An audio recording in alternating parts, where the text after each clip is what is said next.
Good morning, everyone. I am excited about today because today is the winter concert.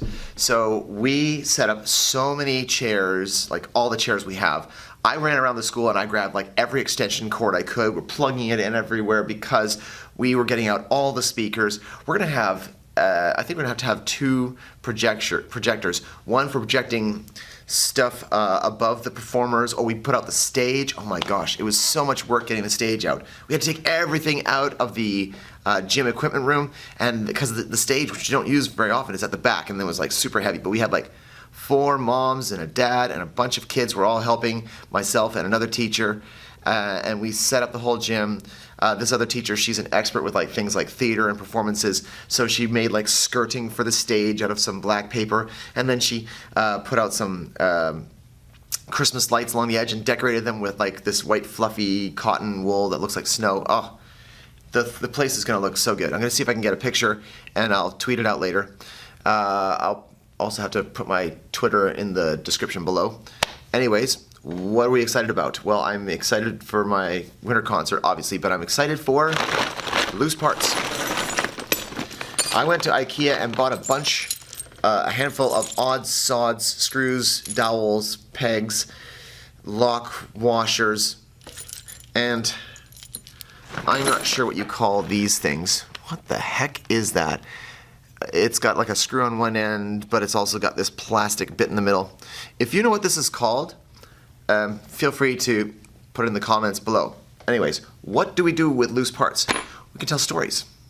You can sort them. And you can do math with them, like a math manipulative. So what did some of my kids do? Well, some of my students, we were talking about like fractions and representing fractions. Here is a brilliant fraction here. And this is showing 1/2. So they created a square and divided it up into sections, and they said we filled 1/2 with these screws and we left the other half empty. 1/2. But it was also the fraction 4/8 because they created 4 little sections on this side that were full and 4 on this side that were not. 4 out of 8 full, 4/8. And that's how they proved that 4/8 was equal to 1/2. Here's another example of how they showed how 1/5 was actually bigger than 1/5 was smaller than 1/4. Gotta get that right. Can't have the math teacher getting the math wrong. Who are we kidding? I get it wrong sometimes. I get it wrong. All right, but like not too often. So here we have a student who divided the square into 20 parts because he knows 4 and 5 both go into 20. And he put wooden dowels into 4 of the 20 squares, and he put metal screws into 5 of the 20 squares, and that's how they showed, because more squares were filled with the metal ones, that's how they showed that 1/4 is bigger than 1/5. 5/20 is bigger than 4/20. And then I asked them to tell a story. Oh, this is another one that was really, really cool. I did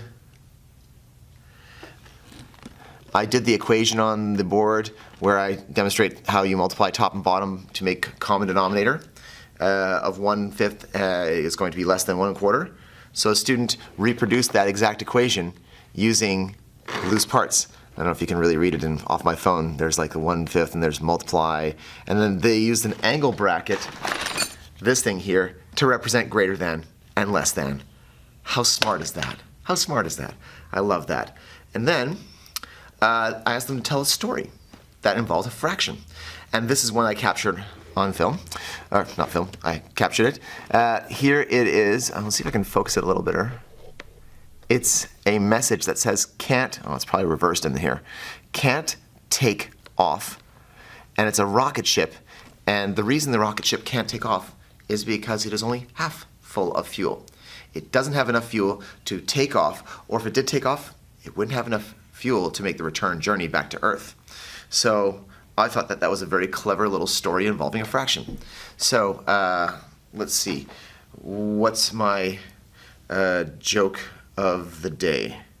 Joke of the day, joke of the day, joke of the day. Okay, joke of the day. Why did the 2 shoemakers get married? because they were soulmates. I enjoy telling them more than you enjoy hearing them. Anyways, this has been just your little dose of positivity for the day. I'm excited for my job. I'm excited for what I do. I hope you are too, and if not, I hope you can take this positive moment with you. I'll see you next time.